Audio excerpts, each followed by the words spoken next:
What's going on, guys, and welcome back to my channel. In today's video, I'm going to tell you about the realities of being a full-time videographer and photographer.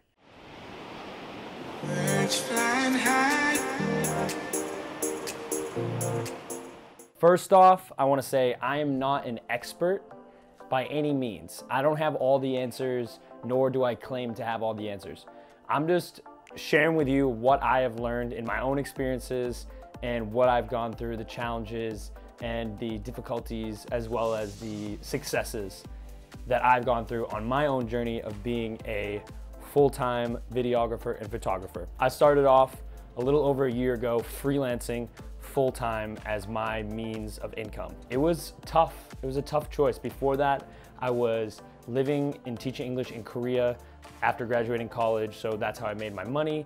And I traveled, and I also was doing video and photography on top of that. But then I came back home to the Boston area last June, so June 2017, and since then I have been pursuing videography and photography. At first, I started applying to full-time jobs within video. I knew that I wanted to do video. It's what I really care about, and it's really what I want to expand my skills upon. Then I decided, you know what? I don't want to work in some office. A lot of the jobs were editing videos, every day, all day.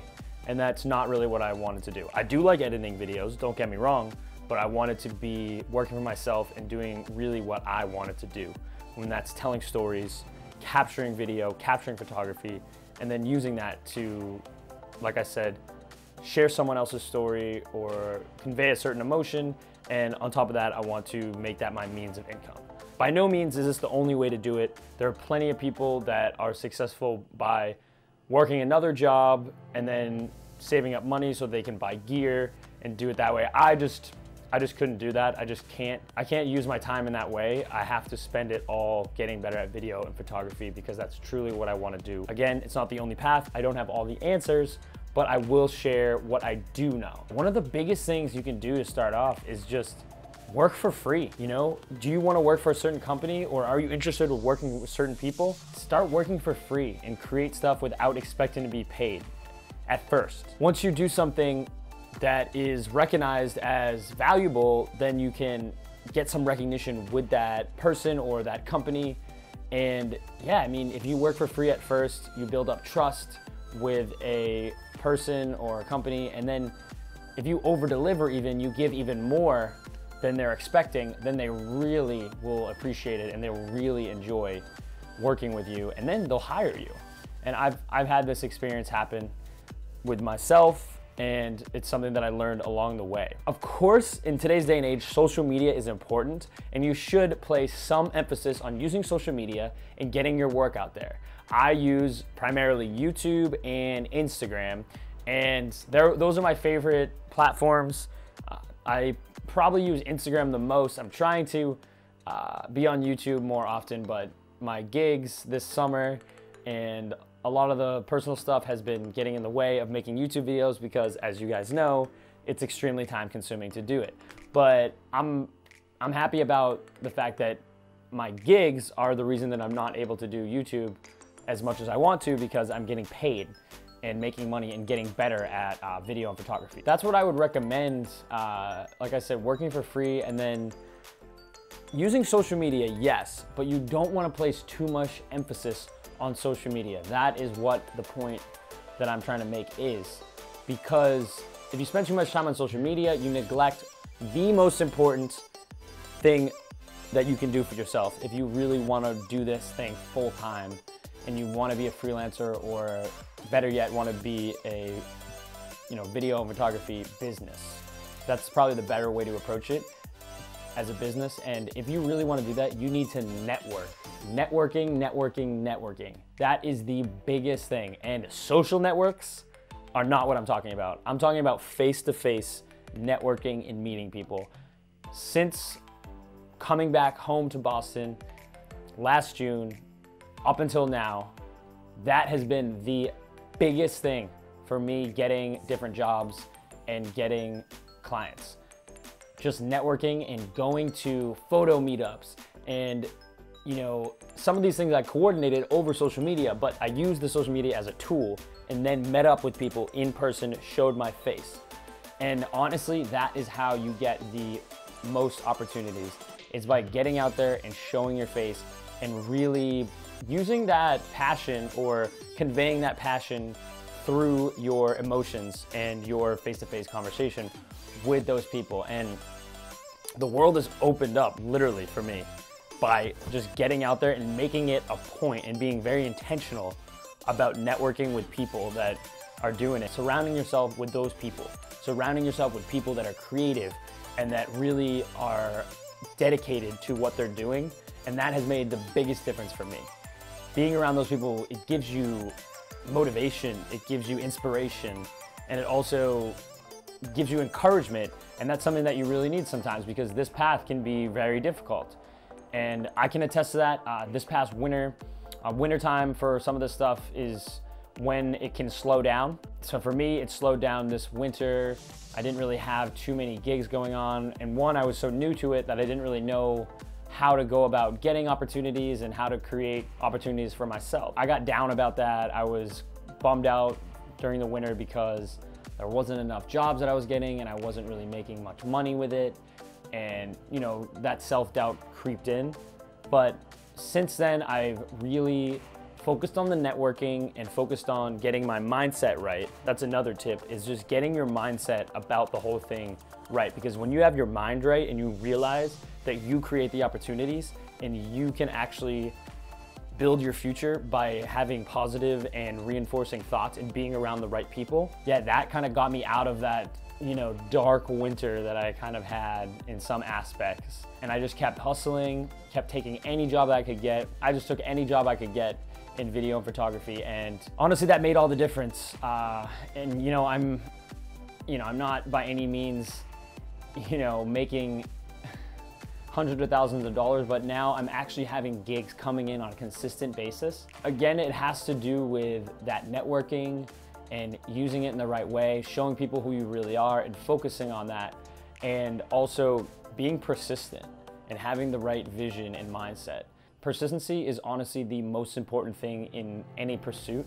If you're persistent, you're going to win at some point, because you're going to fail and you're going to fail and you're going to fail, but you're going to keep going, you're going to keep grinding, you're going to keep the faith alive that what you're doing is something that you can make opportunities out of. So that's the biggest thing, I think, is the mindset and obviously the networking. And those go hand in hand. Those go together, because when you're around people that motivate you, they give you those good thoughts. They don't have the negative thoughts and the doubt that is going to pull you back or hold you back. I mean, sometimes those thoughts can happen and it's good to address them. It's not good to ignore them, but being around people that are really getting after it and they're kind of pushing through that doubt, that's the biggest thing. That's something that was really helpful to me. Another thing on this journey that I've realized is you can't be shy. You do not want to be shy about what you do, because I learned through experience, and I've gone through this, believe me, people ask, what are you interested in and what you do, or what are you interested in, what do you do? And I would say something along the lines of, and this is a few years ago, oh yeah, I like making videos and I'm into videos, I'm into photography. No, that's not the right way to do it, in my opinion. You need to be confident about what you're doing and what you're pursuing. So when someone asks, you should say, I'm a videographer, or I'm a filmmaker, or I'm a photographer. People don't remember these wishy-washy things. They remember facts. So they remember, okay, that's that kid Matt, he's a videographer, he's a photographer. And then boom, they're the people that think of you when it comes to those opportunities. You can't be shy about it. And along with that, and this has been one of the biggest struggles for me, is when I do these jobs and partially it's my fault because I wasn't upfront about how the payments work. So getting paid, one of the most important things for any job, and especially when you're doing a career that is freelance based or this kind of career path, you need to be on point with how you're getting paid. You need to know, okay, how much am I getting paid for this job? When are you paying me? And how is the payment going to be happening? How is it going to be processed? So that's been a frustrating thing for me as I've learned throughout this process is, you know, be upfront and don't be shy about that part either. You need to get paid. This is your job. Take it seriously. Take yourself seriously. Don't be shy or ashamed of asking about how you're getting paid, because that is going to keep the business going. It's going to keep everything flowing, and it's gonna make you feel better because you have the money in your pocket for all those hard work or all those hard hours that you put in. Those are the biggest tips that I've learned on this journey. The reality of being a full-time videographer and photographer or being a freelancer, it's not glamorous, it's a ton of work, but it is so rewarding and so fulfilling. I have met some of the most amazing people on this journey because I've placed that emphasis on it and I decided to really go for it and really go all in on it. And it was the scariest thing ever, but I've learned more about myself, more about the industry, more about this career than I ever could have imagined. So if this is something that you really want to do, just go for it.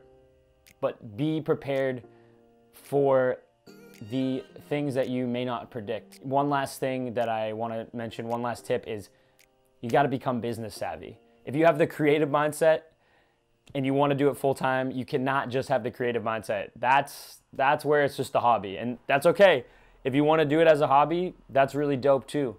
But if you want to do it as your business, as your career, if you want to be full time with it and make your money and make your living from it, you got to get on the business side of things. You have to be business savvy. You have to know how to keep track of your expenses, how to keep track of income, and how to, you know, keep all your records for your taxes and all that stuff that sounds terrible, and that is a necessary thing to do. So do not neglect the business side of things. That is my final tip. But guys, this journey has been amazing.